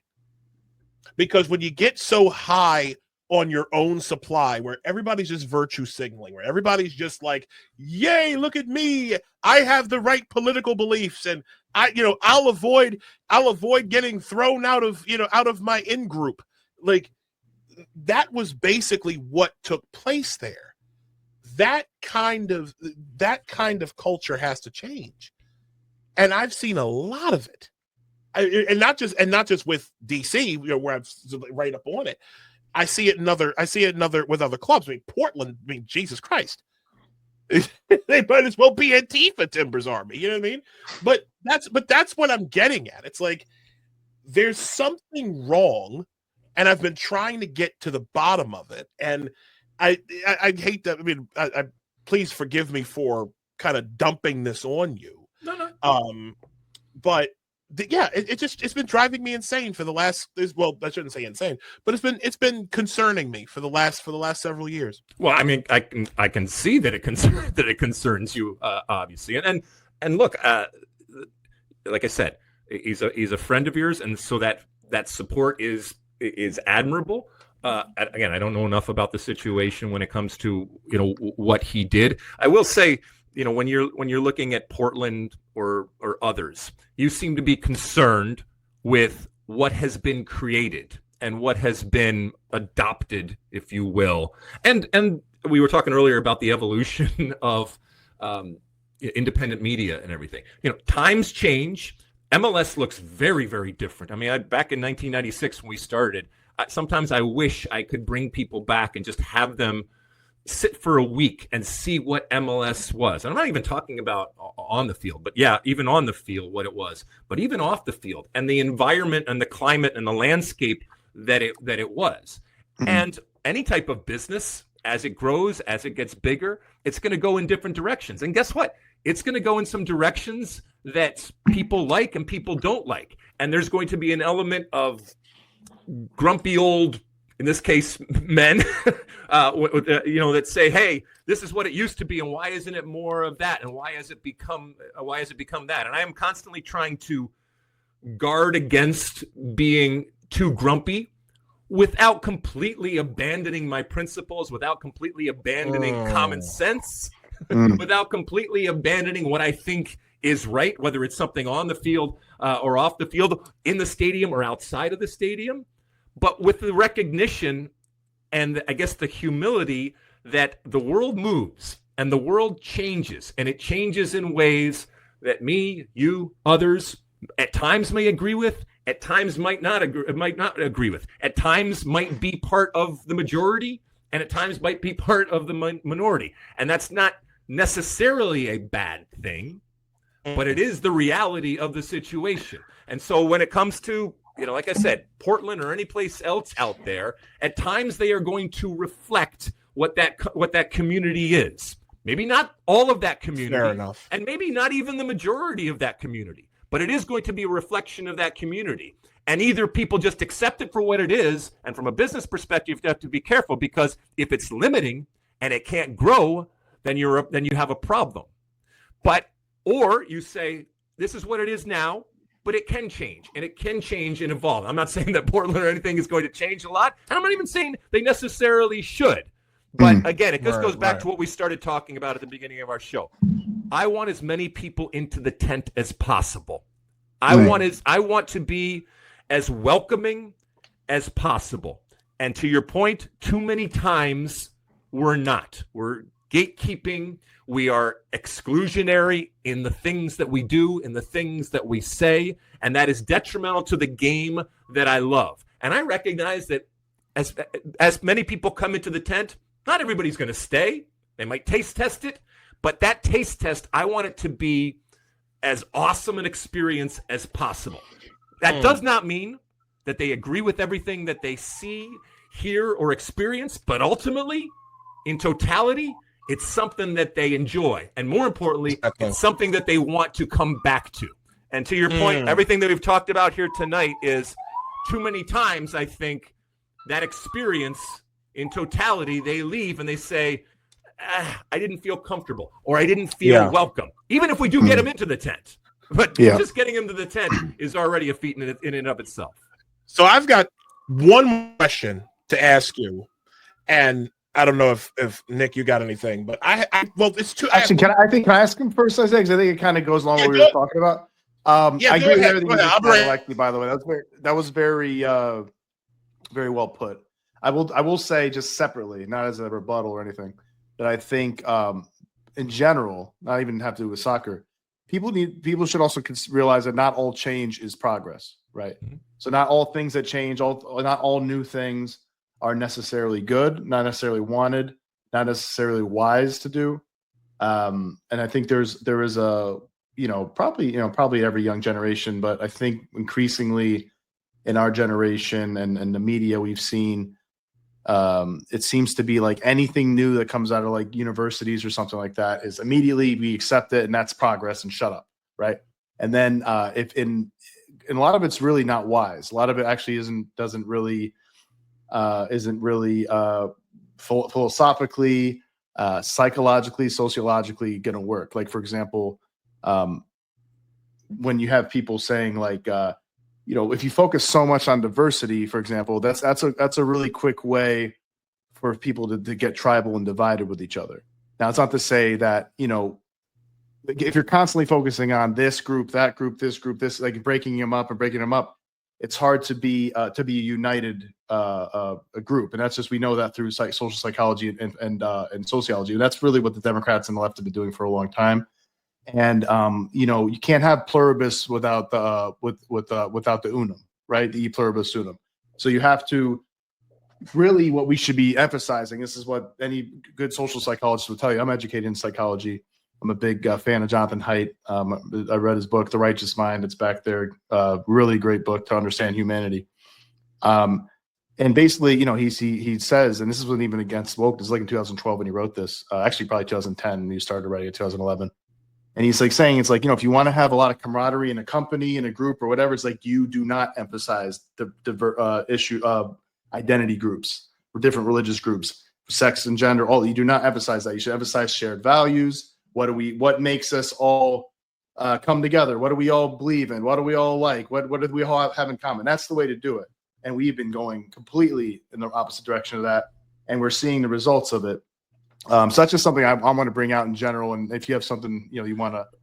Yeah. Well, to add to what you were saying, I don't want it to be mistaken that I'm apathetic because to your point, not all progress is good. And there are times not all change is good. Not all change is good. Yeah, and they call it progress. Exactly. Yeah. But also to your point, that also means that at times fighting for or against is also necessary. Yes. And saying, no, this change is not good in the way that I see things. The general I. And people are allowed to talk about why they think this is a good idea or a bad idea. But I also am hopefully allowed to be like, hey, I think this is a bad idea and here's why. And hopefully we can just tolerate everybody doing that. But I feel like there's been a little level of not tolerating that from one end of the spectrum. But go ahead. I'm sorry for interrupting. Yeah, but so do you think that there's a alternate universe where a bunch of more left-leaning soccer folks are sitting there saying, yeah, they don't want to have a conversation. They don't want to agree to disagree on things, but still sit down and have that debate? Or because you said you don't think the other side does that. So do you think that they're on the other side saying we don't think the other side does that either? I don't know. I think there's probably some people who tell themselves that. I'm not sure that that's true, because I feel like you are allowed to. I think most conservative or right-leaning people or moderates are happy to have conversations. I don't think that I don't think the conservatives are generally trying to get people fired. I think there is some versions of cancel culture from the right probably in recent years, but I feel like it's not quite as pronounced. But I'm sure there is some people who think that. But I feel like they immediately on the left, you'll see more, like in the woke left, you'll see more of like, I'm not safe. You hate me. This is violence. Speech is violence is another one we've seen in recent years. So I don't see that so much from the right. I think the right has been the champions of free speech, which, as I'm sure you know, is not the way it used to be. The left used to be the champions of free speech, and now that has changed in recent years for the most part. It's amazing. It's amazing how things have shifted, and the priorities of one have now gone to the other, and it's this upside down, backwards type of world that we live in. But to your point, things evolve and things change. So that actually never got to my question. So Alexi, just to shift gears real quick, did you ever, speaking of cancel culture, since you've been talking about kind of like somewhat pro-conservative or at least questioning Democrat progressive views, even in the most subtle ways sometimes on Twitter, just asking a question.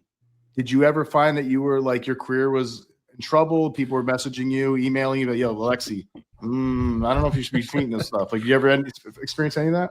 Yeah, I mean, you're basically asking about my red-pilled moment or whatever you want to call it. I mean, you've been making tweets like this for a while, so I'm sure there are different moments where people are like, Alexi, you got to stop with this, man. Oh my goodness. I mean, Well, to your point, there's certainly people. I have lost friends, and everybody has, and that kind of happens. Not to the extent I'm bummed in that's what ultimately change things, but me too. Again, I'm 54 going on 55 years old. I don't have time, and so it gives me more time to hang out with people that I find interesting. Again, don't have to agree with, but I find interesting. So I enjoy the debate. I enjoy the discussion. I grew up in a household where that was not just encouraged; it was mandatory. You needed to put yourself in the grandest way of debate. Put yourself in other people's shoes, and to be able to at least see yourself arguing somebody else's side. Steel manning. Yeah, all that kind of stuff. So I grew up with very important.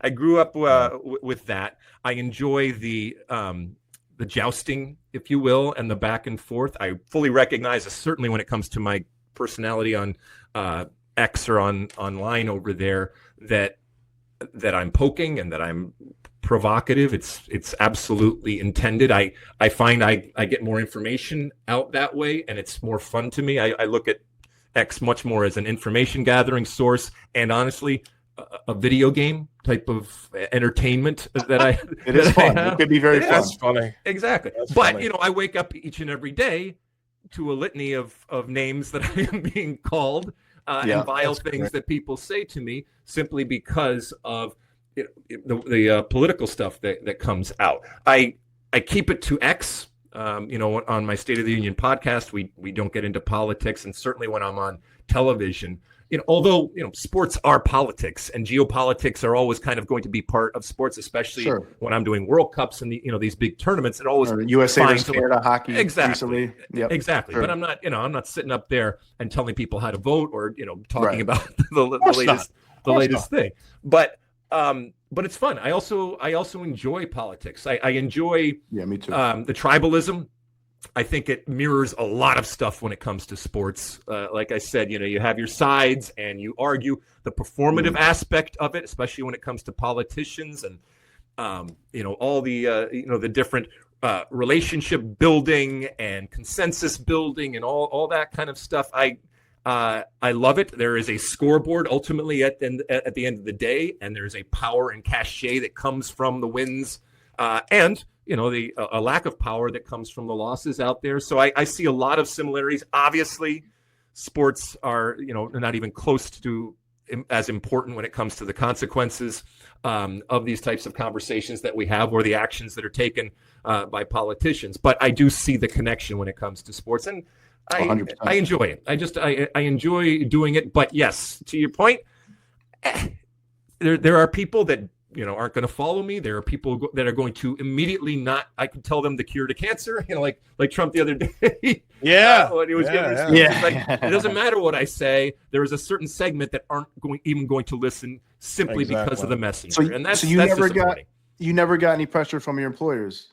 Whether it was ESPN in the past. Fox, I wasn't. This has only been while I've been at Fox. I was at ESPN. It might be different. And look, if my employers came to me and said, "This is not something that we want you to do," I would respect the fact that they are my employers. We all have bosses. We all have employers at some point in our lives. And I hate to break it to you, but just because you want to do something, you can die on that hill if you want, but you're not going to get paid and you're not going to have a job. And so exactly, they've been very very good.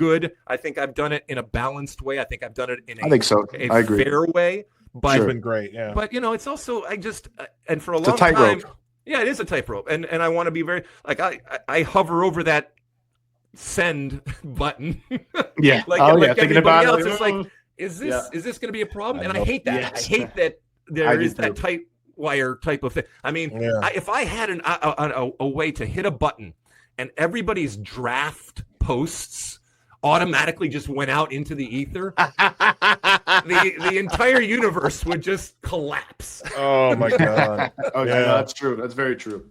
Very well said. Alexi, you've been, again, I want to thank you for being here. You've been absolutely fantastic. Totally. I have learned a lot from you in this conversation. The two questions I have. One, are you when are you drafting a when are you drafting your bill to outlaw playing from the back? And I've been wanting to ask you about that. And the second question, and I'm curious about this, do you still play? Like, do you still find time to get out there to get after it? Yeah, so I had a knee replacement a couple of years ago. I went through all my career. I was fine, not a problem. And then all I did was run. And I've been retired now for over 20 years. But all I did was run. I ran long distance and I ran on concrete. And my doctor said, listen, you can keep doing this, but eventually it's going to catch up to you. And it did. And ultimately I got a knee replacement. But I still am able to play even with the knee replacement and charity games and doing all that kind of stuff. As it relates to playing out of the back, it's so interesting. I just had a conversation earlier today.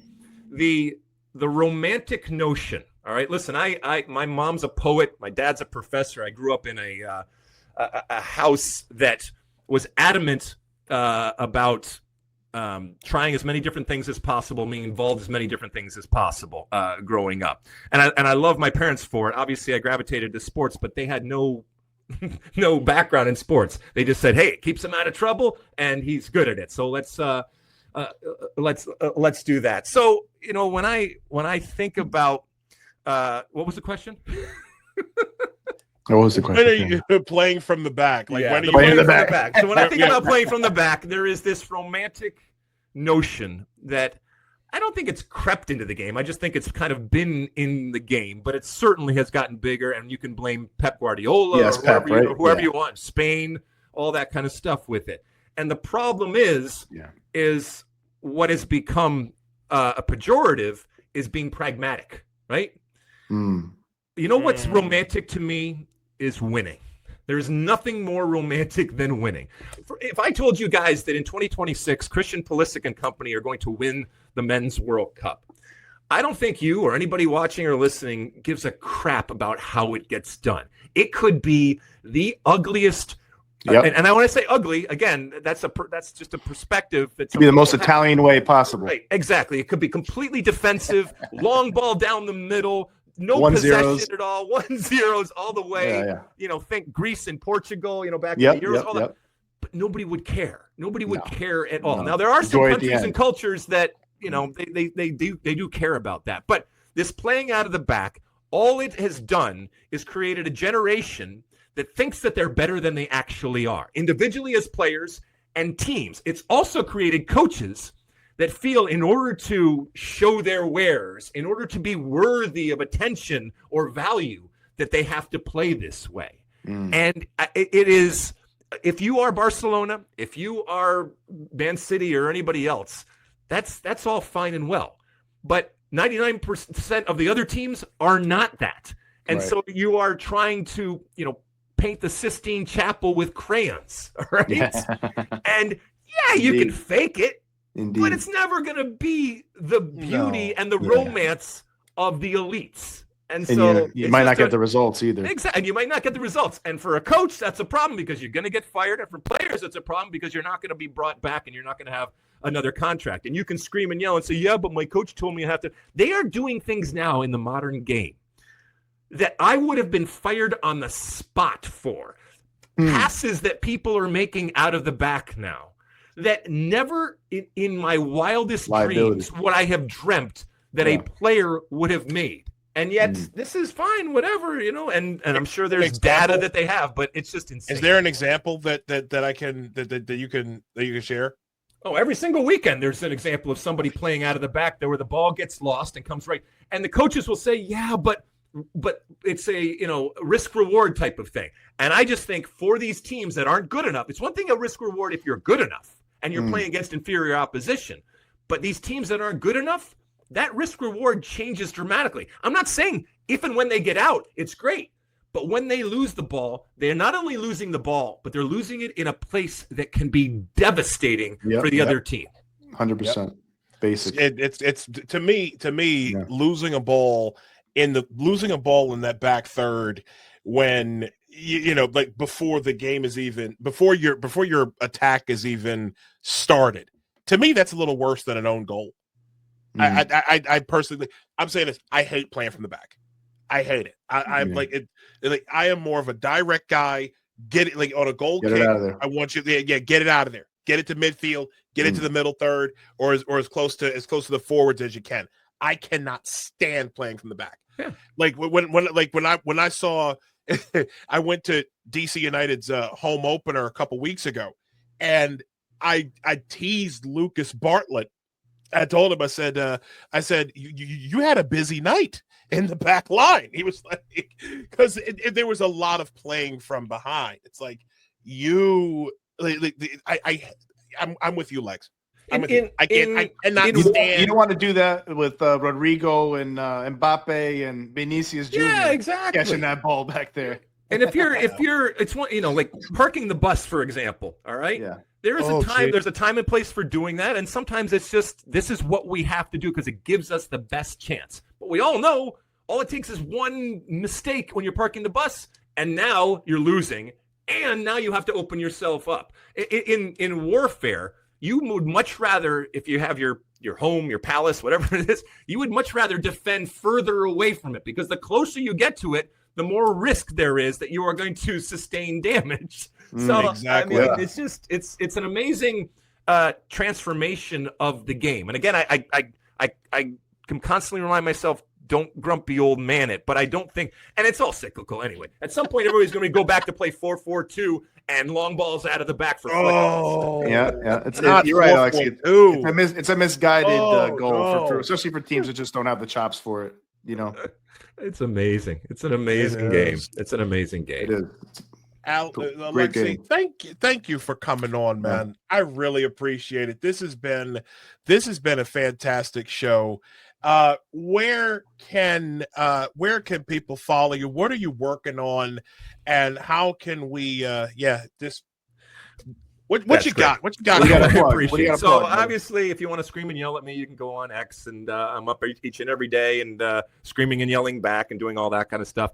My State of Union podcast comes out twice a week with my good friend David Mossy, and we look at the game through the lens of red, white, and blue colored glasses. So it's a U.S. focused type of soccer podcast. Again, we bring you what's happening around the world, top level type of stuff, but then we also bring you what the players are doing out there. And I just want to reiterate what I said earlier in the pod. I am just from an old guy, been around a long time, all right, it warms the cockles of my redheaded American heart to see how far the game has come. And more importantly, to see this, what was underground for a while, but now is above ground in terms of the independent media. And it mirrors what's going on in general in media out there. Because there's some really interesting stuff that's going on. There's some really impactful stuff that's going on. And there's an equality, an egalitarian type of situation that's going on where because of the technology that exists, anybody can go out there and anybody can have a platform and a microphone. Good and bad with that, but ultimately I want as many voices out there talking about the game that I love and talking about things in the world that I love. And I can take and leave them as we go along, but the more the better, and not just the, ABC, NBC, and CBS that I kind of grew up on out there. The more there is, the better. And it's great for our soccer game to have, whether it's you guys talking about or anybody else out there, because I know there's a number of people out there. Will, I've been on his show, and I love what he's doing from an MLS perspective. But the list goes on and on and on of people out there, and so inevitably, people will come to me and ask me, will you appear on this show or this show or this show?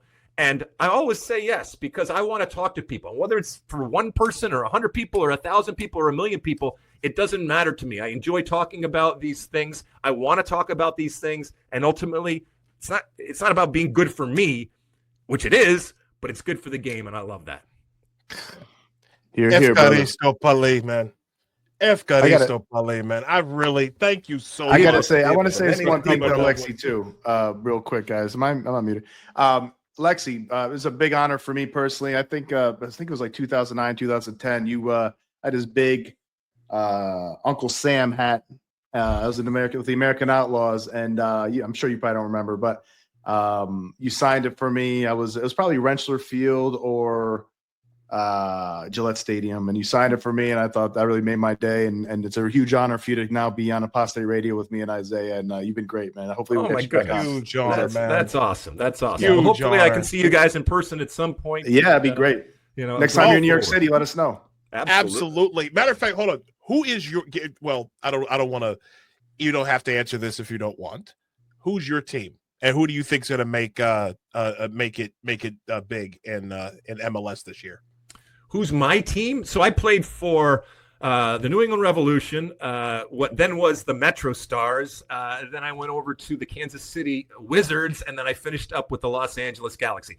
My most successful stop was with the Galaxy, and that's what I associate myself with most, but it's just relative to winning MLS Cup and doing that. So, and I live here in Los Angeles, and so it's right down the way. But I like big, bold, arrogant people. It's probably why I like Trump. I like people that want to do things, and I don't look at arrogance as a pejorative. I like people that say, we're gonna do this because it hasn't been done before, and I'm not quite sure how we're gonna do it, but we're gonna do it. And so, like Elon with a big dream and to go to Mars, sort of thing. Exactly, and it might take different twists and turns along the way, and there might be failures along the way. But I would rather fail trying than not try at all to do big, bold things. And so I love big super clubs out there, and it's not my money. So if they want to spend a lot of money, and they want to do big, bold things, that's awesome. And so I've always kind of gravitated to those out there. But ultimately, for me, it's about America. It's about this, this national team,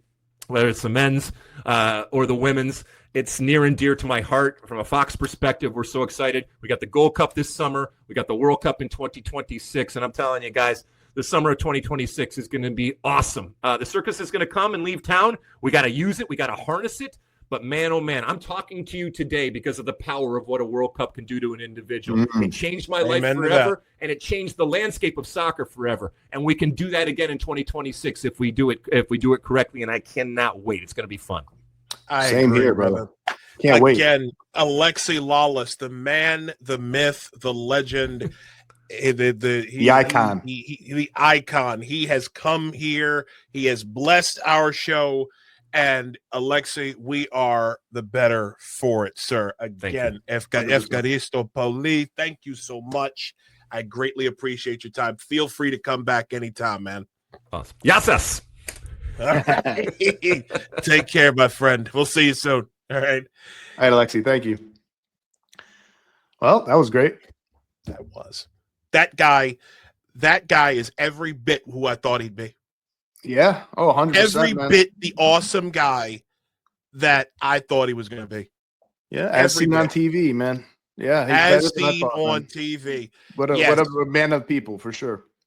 Mm. Because people don't realize like that is one of the faces of American soccer, like one of the faces, if not the face of American soccer for the last 30 years, something like that. Yeah, man. Yeah, man. I really I enjoy even and the one thing that I'm gonna say, and we'll before we go, I like that he challenged me. Yeah. Well, what do you on expect? some of- You know, on some of the Alexi's things. challenged me too. He was rebutting Yeah, things and questioning. I like that. Stress testing. I really enjoyed Yeah. that. Yeah.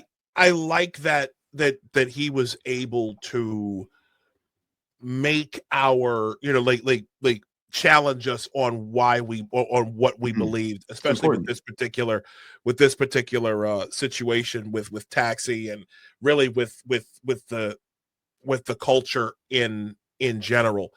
That man is the best ambassador for American soccer that we're going to get, ladies and gentlemen. I really mean that.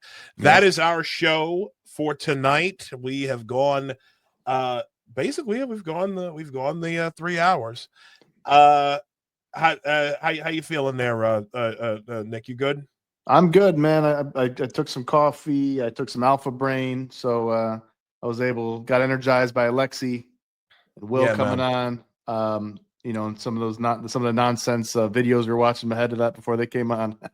Yeah, man. But well, yeah, it was great, man. It was a great show. I'm feeling good. I'm gonna crash after this, but what a great time, man.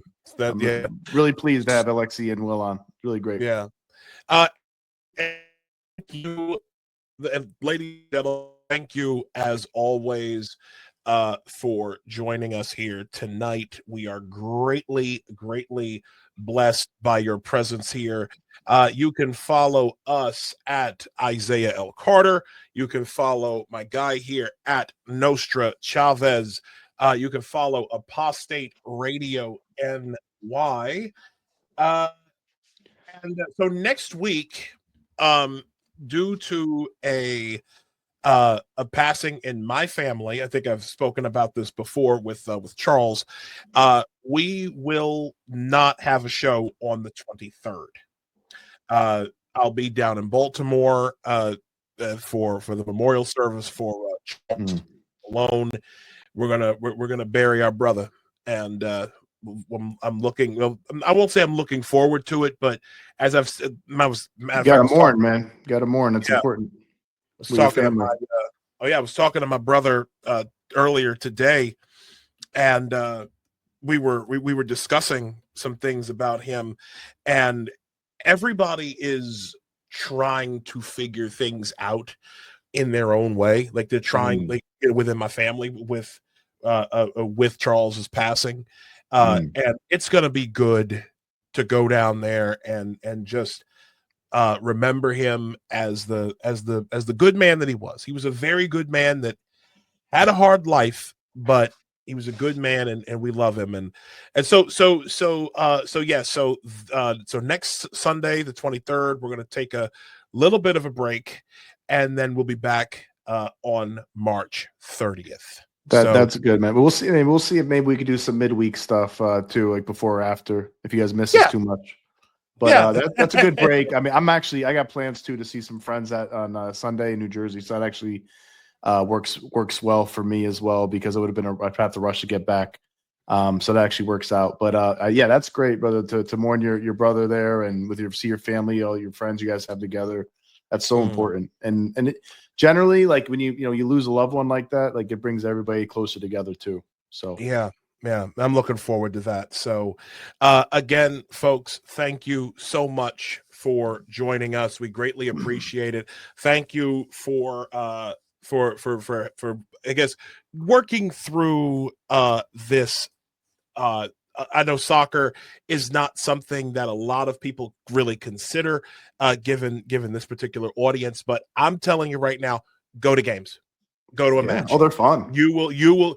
They're fun. Few things And will more be affordable. And This- they're yeah, outdoors. That's all you're- great. Yeah. and yeah, like I firmly believe that soccer being it like Nick just said, it's affordable, it's a lot of fun. Kids, Quality. it's something that all you need Quality is a ball. football too. Quality You know what soccer. I mean? over there. Like, yeah, MLS, New York City MLS is a Football lot Club, better than it used to be. It's a a lot better. hell of a than it lot used